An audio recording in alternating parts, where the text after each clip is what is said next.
The Void Lord's Path to Planar Conquest Chapter 3, Planar Invasion. Sartre summoned the plane marker, and saw that the plane crystal was a crystal-clear hexagonal crystal. Grab this crystal, there seems to be a place calling him somewhere. This should be the call from that unknown plane. Sartre can sense that this plane is still an undiscovered plane through the Lord's mark. The mark also sent a message to Sartre. He could directly sacrifice the plane mark, and the will of the Void would reward him with 10 5th level troops. Or apply for plane teleportation to the Void and invade the plane yourself. Because it is an undiscovered new plane, Void will open the plane channel directly through the coordinates and send you to the place of plane coordinates as a reward for discovering the new plane. If it wasn't for direct teleportation from the Void, you would have to find the coordinates of the plane in the cracks of the plane. Level 4 already. Sartre was attracted by this reward at first. After all, there was an unknown plane in front of him, strength was unclear. If you have 10 5th level arms, at least you will have the ability to protect yourself. But the value of a secondary plane cannot be exchanged for 10 5th level arms. Although the front is full of unknown dangers. But Sartre is not cowardly. This is an opportunity to seize a plane. As long as it succeeds, Sartre can sacrifice the entire plane, and the harvest then won't be as simple as 10 5th level troops. As long as he successfully captures the plane, by refining the heart of the new plane, his strength can definitely be improved to a higher level. Void will can be teleported for free, of course. This teleportation also means that this plane has been watched by the Void. This is the Void's intention. If you succeed, the Void can grow again. If Sartre dies there, the Void will give the coordinates of the plane as a reward to other lords.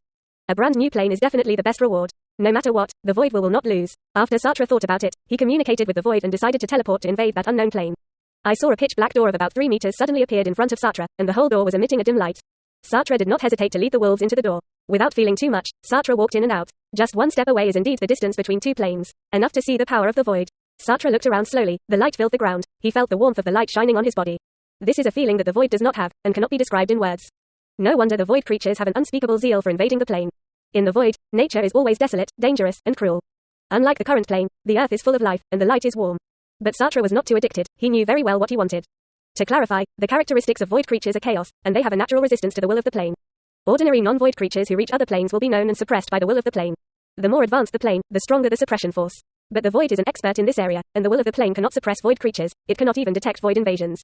Many planes are occupied by Void lords, and in the sense of the plane's will, they will think that they are occupied by native creatures until they are sacrificed. After all, the will of the plane is just a set of rules that operate instinctively, and the wisdom is not high. Unless it is a high plane or an ultimate plane, such as the will of the Void, its wisdom is far beyond ordinary people, and the entire Void is under its control. Sartre took the wolves and began to look for the native creatures of the plane. He had to get to know this plane quickly, find out the extraordinary power and strength of this plane. As the wolves dispersed, it didn't take long. One of the wolves came back and howled at the satyr. Sartre understood what he meant, and found a village of indigenous creatures in front of him. This is also one of the abilities of the Void Lord, language proficiency. You can learn ordinary languages in an instant, except for some languages that contain magical power. For example, dragon language. Of course, as a Void Lord, you can naturally learn 2 supernatural languages, Void language and Void mantra.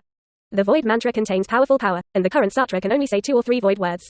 A little longer will absorb all the strength and even the vitality of his whole body. Through the Lord's mark, Sartre called for the return of the wolves. After a while, all the wolves returned. Sartre let the wolf who found the village lead the way, and soon, a group of indigenous creatures appeared in front of his eyes. This group of creatures should look like a subspecies of the human race. But their hands were long, their skin was purple, and they were wearing animal skins. Civilization seems to be very primitive. The village is not big, and there is a sculpture made of stone in the center. Looking at the shape, it seems to be a beast, and the whole sculpture is filled with a weak but mysterious power. Sartre is very clear about the source of this power, which is clearly the power of faith. Sartre first looked around the village and saw no other villages. Seeing this, he waved his hand and ordered the wolves to attack. When these natives saw the wolves rushing over, they shouted in an unknown language in horror. But Sartre understood, they were calling for people to gather, and a beast had invaded the village.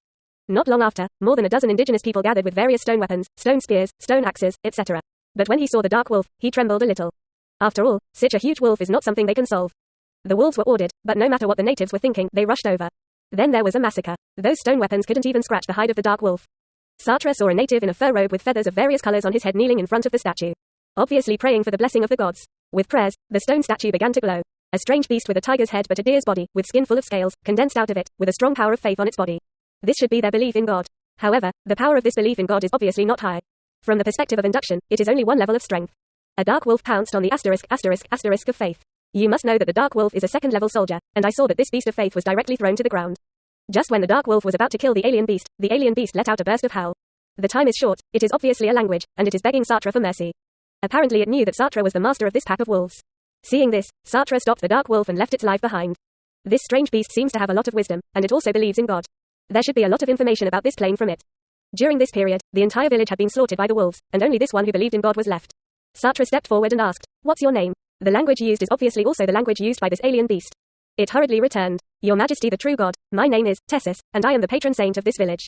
I don't know when to offend your Majesty, and I hope His Majesty forgive me. Please spare my life. From now on, I will ask you a question and you will answer it." Sartre said to Tessis, "Your Majesty, feel free to ask, and I will answer truthfully." How is the strength of the world today divided? You belong to that level now. I just woke up, and I don't know the current world situation. Here, Sartre played a trick, trying to make himself a awakened from ancient times, so as to integrate into this world. Your Majesty turned out to be a sleeping god. Yes, it's no wonder that there are so many powerful subordinates. If you can kill yourself by just one, it must be a great that existed in ancient times. Little Spirit's current rank is Great Spirit. Today's world's power levels from low to higher, beginning Spirit, Great Spirit, Demigod, True God. It is said that there is a more advanced king, who is the master of the plane and has been asleep for a long time. But this is just a legend. Quote, it seems that this Tessis thought that Sartre was a third-level true god, but did not think that he was a fourth-level king. When Sartre heard this, he probably knew the power division of this plane. The Great Spirit is for the first level, the true is for the third level. As for the legendary king, it should correspond to the fourth level. After a series of questions, Sartre slowly grasped the basic information of this plane. The name of this plane is Kangri plane, and the supernatural power of the plane is basically belief in God. The plane races are mainly purple and orcs, and a few other intelligent races exist. These purple people and orcs are also the source of belief power for many gods. There are now 14 true gods in this plane, and they control the 14 largest countries respectively. There are hundreds of thousands of people in each country, and the largest number is even more than 1 million. The whole country is the corresponding to the believer. Don't think that hundreds of thousands of people are very few, you must know that the total number of intelligent creatures in the entire plane is only about 20 million. The population controlled by these 14 true gods has accounted for the vast majority of the population of the entire plane. After Sartre understood this information, he already had an idea in his mind, and probably had a way to invade the plane. This is a plane controlled by gods. He can make himself a god, control the plane's natives to fight through faith, and finally unify the entire plane. But now he doesn't want to reveal his fourth-level strength, mainly because he doesn't want to attract the attention of the son of the plane. Once the son of this plane is disturbed, he is definitely not an opponent in this plane. After all, this is the home court of others, and he has the entire plane as a backing. Thinking of this, Sartre had an idea. Thesis, are you willing to be my subordinate? If you want, open your soul and let me make a mark. I can make your strength reach the true God within 3 years. This sentence made Tessis ponder. Letting go of his soul and letting others mark him is equivalent to putting his own life in the hands of others. You reading www.ukanshu.com. But to become a true is something I dream of. And if you don't agree, look at the corpses around you. My own fate is probably not much better. Soon he opened his soul and said to Sartre, Your Majesty, I am willing to follow in your footsteps. Seeing this, Sartre nodded, and carved a void mark on his soul. Through this mark, he can control his life and death. And if Sartre dies, Tessis will die too. Of course, the void mark is not only this function, there is another function that Sartre transmits power through the void mark. But the transmission of this power will make the void mark people gradually eroded by the void power. It was slowly assimilated into the void race, and finally completely turned into a puppet-like existence, controlled by the person under the imprint. This is also why Sartre said that he could raise him to the third level of true God within 3 years. In fact, with his fourth level strength, he can easily be promoted to third level. However, Sartre would not improve his strength so easily. After all, he had to be given some motivation to gradually improve, and instilling such a strong energy at one time would definitely force him to become a void creature and a puppet-like existence. After all, as his first subordinate on this plane, Sartre still needs him to do a lot, but he cannot be turned into a puppet. The number of people who can be controlled by the void mark itself is limited, and it mainly depends on one's own strength. Sartre's strength can control up to a dozen lives of third-level strength. These are all preparations for his future subordinates. After all, if you want to survive and become stronger among the void lords, excellent subordinates are essential.